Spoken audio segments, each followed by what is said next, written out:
Hi, everyone, and thank you for listening to my podcast today. For this project, I decided to focus on the EU versus FDA medical device regulation, particularly focusing on whether or not the two regulatory agencies are converging or diverging. In the context of this topic, I hope to address whether or not they're converging and diverging, and further explore how this convergence or divergence may then affect how sponsors design their international regulatory strategy. So to begin, let's provide some background on the new EU MDR. So in the spring of 2017, so April-May of last year, the new medical device regulation was introduced in the EU. So the medical device regulation application date is set for a goal of 2020. Now there are exceptions to this 2020 rule, but for the purposes of this presentation, we'll accept 2020 given the current changes. Users under this MDR can continue to use non-expired MDD, that's Medical Device Directive certificates, up to 4 years after the application date that they currently have, and I'll go into this a little bit more in the presentation. So to start, why did we get to this point? What were the causes for these changes that resulted in this new MDR? So to first start, there's a lack of traceability and transparency of medical devices, particularly in the EU. Additionally, there are new products coming to the market that didn't quite fit into the current regulatory frameworks that we talk a lot about in class. It was not fitting a square peg in a round hole, as it were.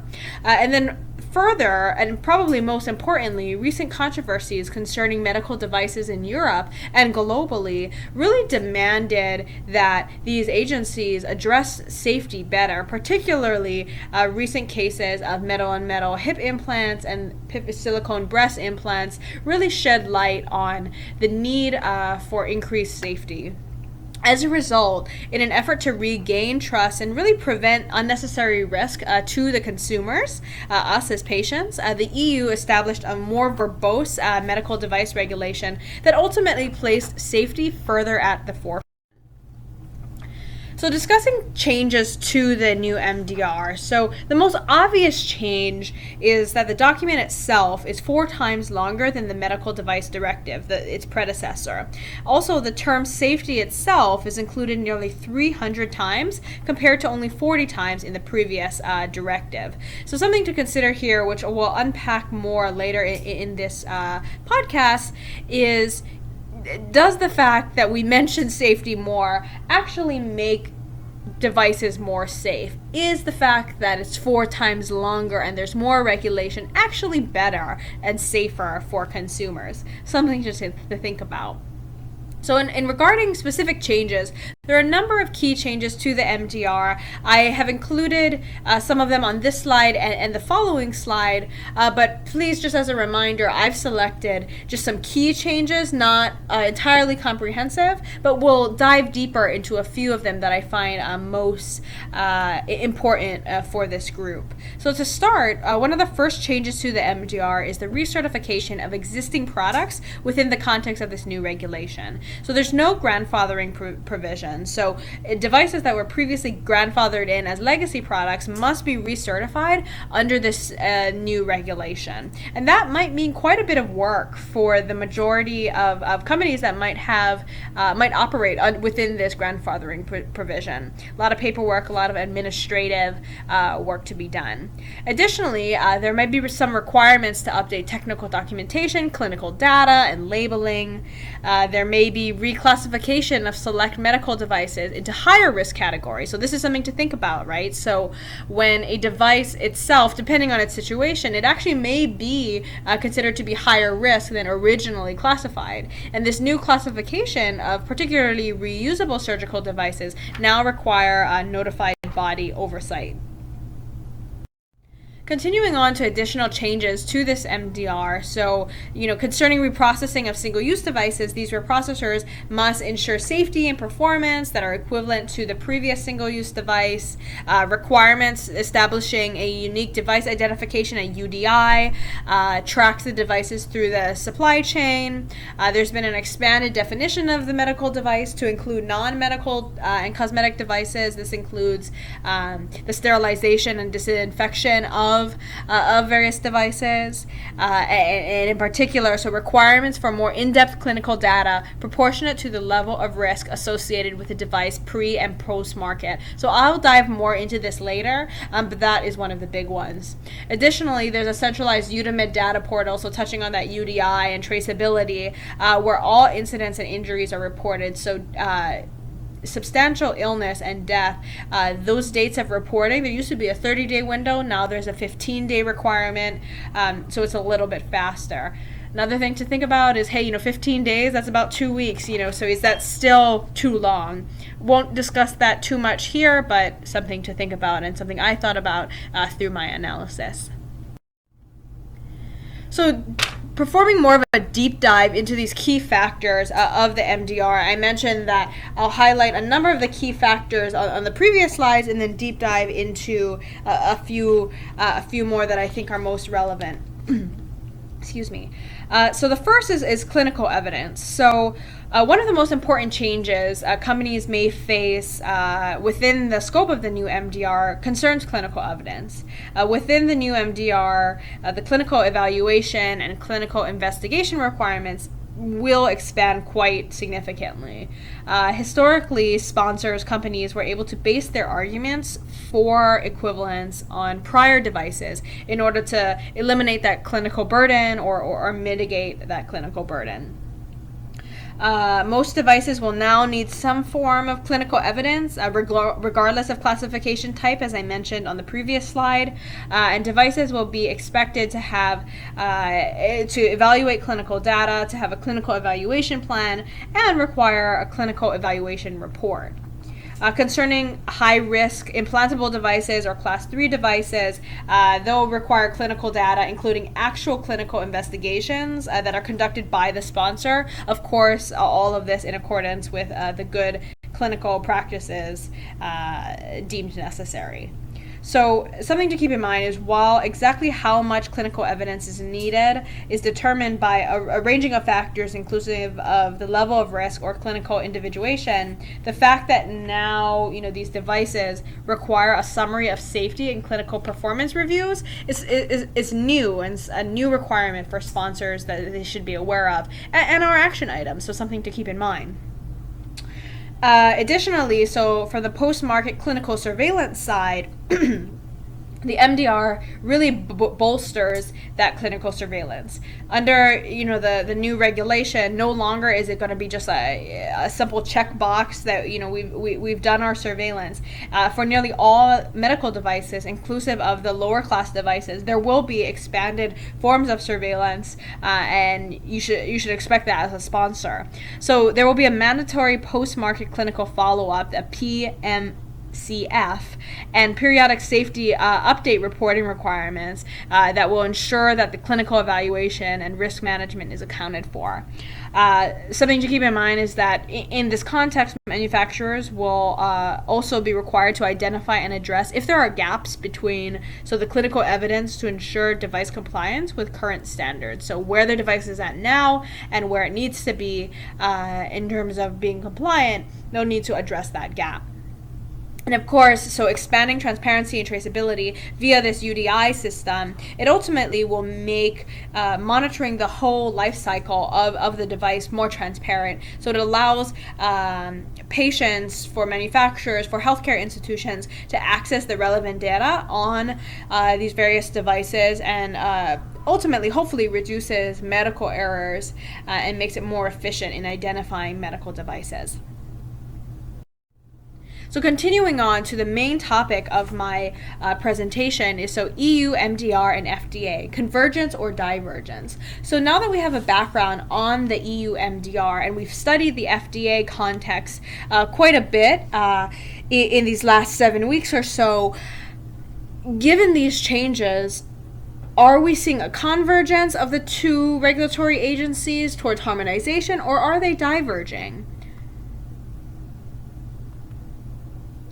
Given this context, so I argue that there is rationale to defend divergence. So in terms of divergent policies, the first fact that I discussed about the MDR is that it's 4 times longer, right? There's a physical, like an actual literal lengthening of the MDR, and while that may be relatively small potatoes in terms of the debate, it is something to consider.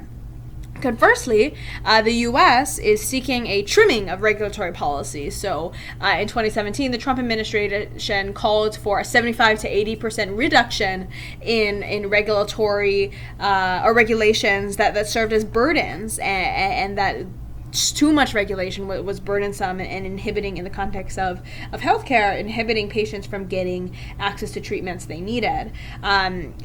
This is sort of where in weeks past we've discussed, the new expedited 510K, and how, yes, that is an additional regulation, a new regulation, but the ultimate goal was to answer the administration's call for the tightening of regulatory policy, and it is a way that the two regulatory bodies may be diverging. More importantly, though, an example of divergence concerns how sponsors can rationalize predicates. So under the new MDR, in order to use a similar device as a predicate, it must be either within your own product portfolio, include comparatively extensive literature review, or be reverse engineered to be deemed comparable. And this is what we've been discussing over the past 6 weeks or so. While this may not necessarily be an issue for devices that are already on the market, or be a major concern for large companies that may already own their predicate and they know all the background information, it may be challenging for some startup companies, or companies that are maybe less resourced to gain EU approval via this mechanism, because competitors, as we know, often aren't willing to share technical documentation about their products. Additionally, so in the EU, there's an emphasis on direct predicate comparison, whereas conversely, the FDA has said, there's limited need to do head-to-head comparisons, and more often, paper comparisons will suffice.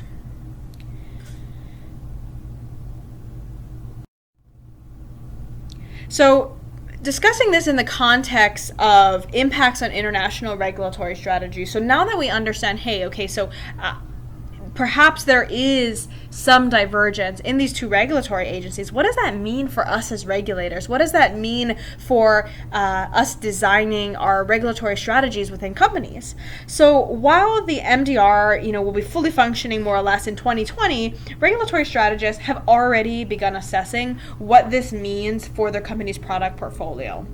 People are getting quite nervous, and I would argue maybe unnecessarily so, but nevertheless, it is important to discuss and to have a plan. So historically, when companies have brought devices to market, they bring their products to the EU first, and this was primarily due to the additional time and clinical requirements needed to enter the US. As we discussed earlier, some of these changes in the new MDR may make it so that whether we enter the EU or US market first, it may not be so clear, such a clear-cut decision. For smaller companies with more limited device portfolios, the administrative changes in the MDR may be easy to accommodate. There are less employees, less bureaucracy to sort of navigate. For larger companies with larger portfolios, they may face additional challenges in terms of being able to address, grandfathering provisions of products within their portfolio, or if there are substantial gaps between their device and where the MDR requirements are, they might have to address that. Then the transition may be a little bit more difficult for these larger companies. Further, larger companies that may have acquired device portfolios through mergers or acquisitions, they may struggle to adapt to these MDR changes, as these changes may highlight maybe technological limitations or even fragmented interdepartmental processes within their company. These are just, hypothetical, but something to think about that may actually happen within companies. And further, regardless of how large or small the company, these changes will make regulators, or hopefully make regulators think, this potentially might change the way my company or our companies engage with global markets. So applying your knowledge, I thought something that might be useful would be to present case studies of how these various regulatory frameworks, particularly the MDR and FDA environments, impact devices. So I've presented 3 hypothetical case studies that highlight and discuss different classified devices, so low risk, medium risk, high risk, to be compared against the US and EU systems. And the hope is that from this webinar and in the discussion board, we'll all be able to provide input on which market to enter first and the various descriptors on the potential regulatory challenges that manufacturers may face through the process. So my first case study is a chisel and osteotome. So to present the case study, so in this first case study, you have a startup company, GW Devices, based in the US, and has developed a new surgical osteotome, or chisel, that is a reusable surgical chisel to be used in preparing and cutting bone. It is not implantable nor life-sustaining. So currently in the US, right, if we were to push this through one of our pathways, osteotome or chisels are first classified as Class 1 devices. They are 510K exempt from pre-market notification requirements, and are subject to general controls. In the EU, due to the low risk associated with this Class 1 device, under the regulation, EU declaration of conformity is satisfactory, and there's no additional conformity assessment that is required. Within the new MDR, approaches toward Class 1 devices are similar to that existing in the previous medical device directive, and except that now under the MDR, this class device will now require notified body review. So the only difference, more or less, is that the notified body review is needed, which does create extra work, but something to think about. Further, in this context, the osteotome does not fall in the category of devices that are up-classified. Excuse me. So when reviewing the international regulatory strategy for this Class 1 device, now knowing sort of what we know, how do we approach this? How do we design an international regulatory strategy, or regulatory strategy in general? So I present these 3 questions. Which regulatory body do we approach first? What are the factors we should consider given this device's classification? How is this device affected by the new MDR, or is it affected at all? So after processing through this a little bit, I would argue that a tandem approach towards the US and EU market is an important option to consider.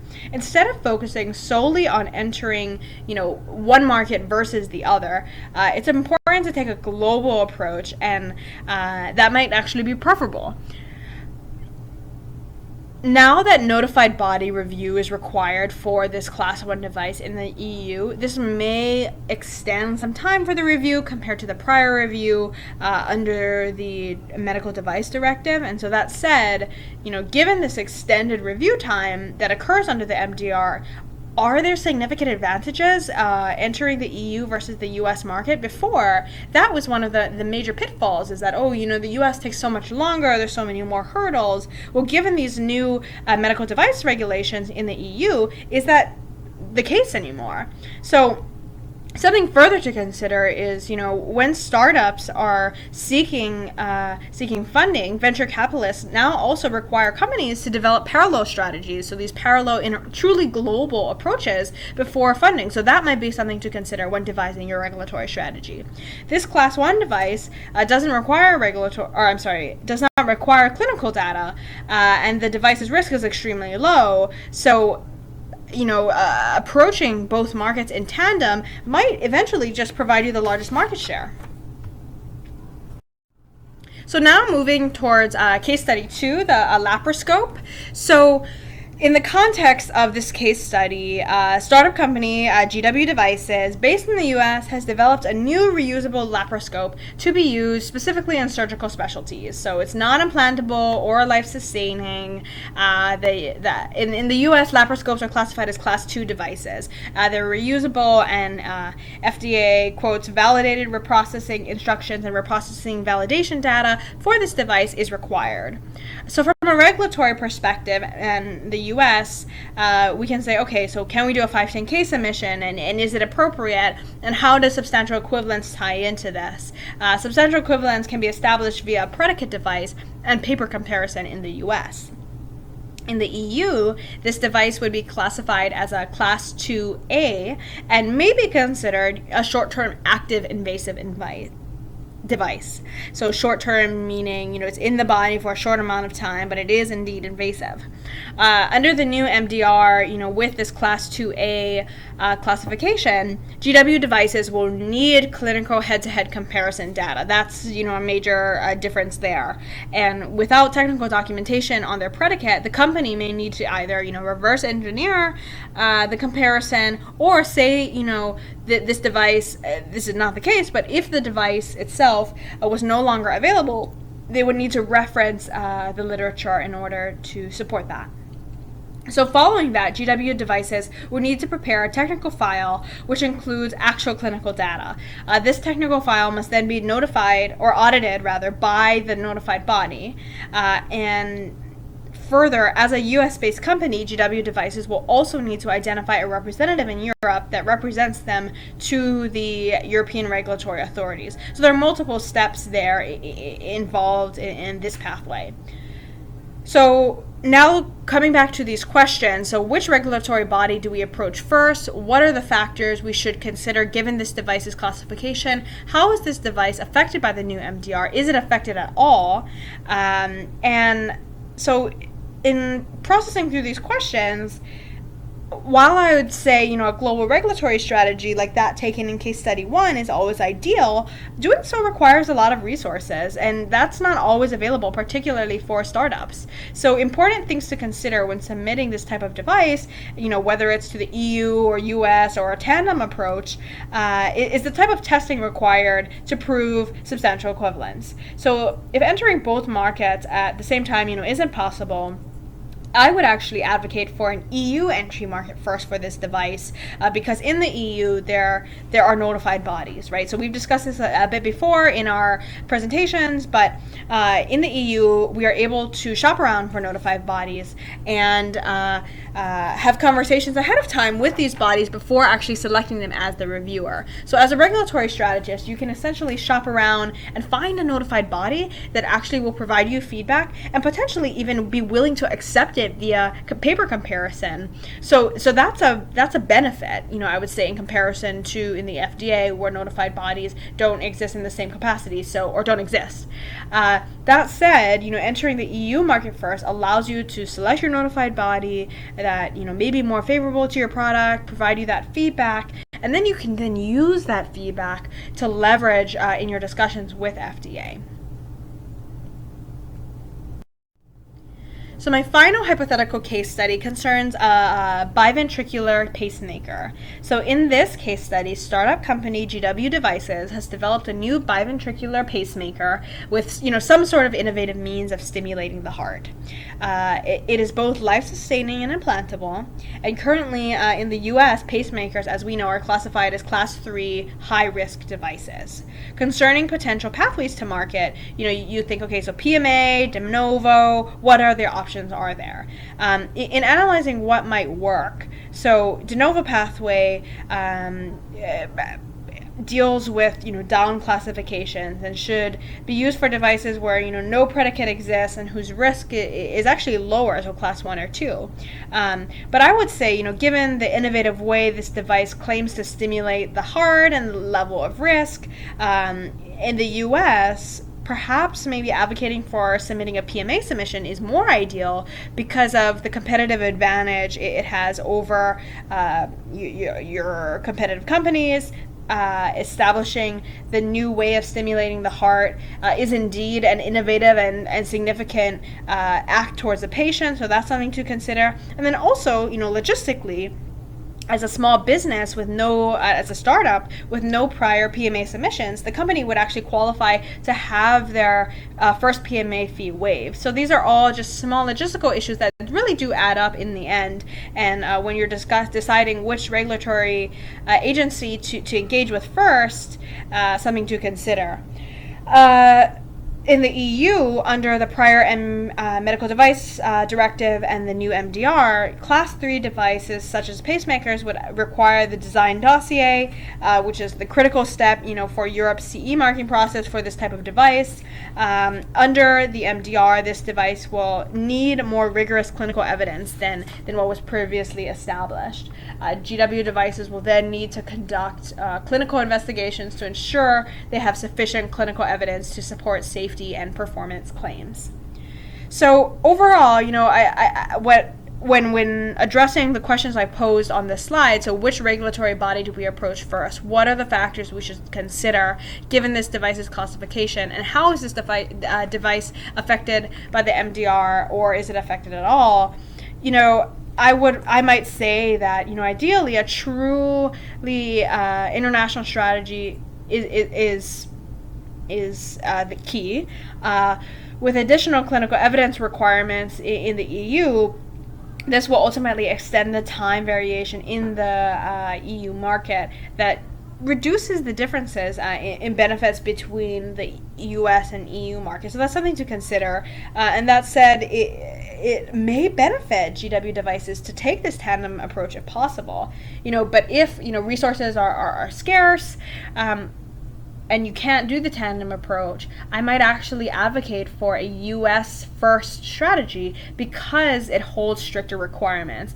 And as discussed in weeks past, a company would not want to necessarily waste resources to redo and to redesign clinical studies that they could have initially done to meet those stricter requirements again, because that really just wastes a ton of resources and money.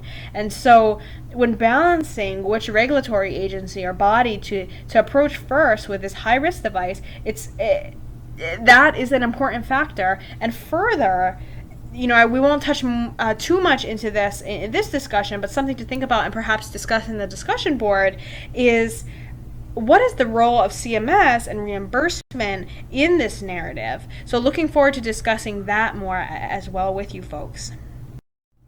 So the new MDR, so what? Is it truly revolutionary? Does this actually make devices safer? I mean, this will be interesting to discuss in our discussion board to see, yes, it's longer. Yes, it discusses safety. Yes, more clinical evidence is required. But does that actually mean safer devices for patients?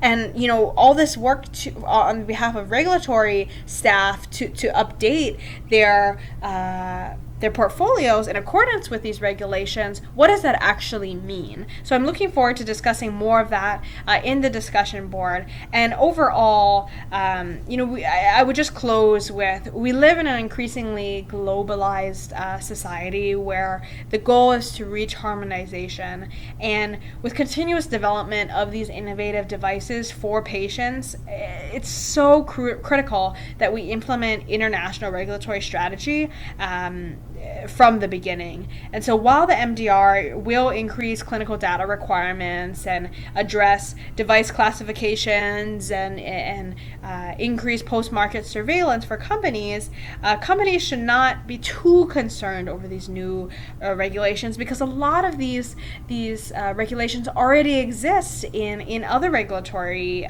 bodies, whether that be the US or Health Canada, Japan, etc. So while the additional work may appear to be, a little burdensome for regulators at this time, ultimately many of the regulations are administrative, and hopefully, if implemented early with a true international strategy from the beginning, the current divergence that we're seeing between the EU and MDR will play a significant role in the ways regulatory strategists develop their device lifecycle plans. So thank you very much for listening, and I'm interested in hearing your thoughts in the discussion board. Thanks again.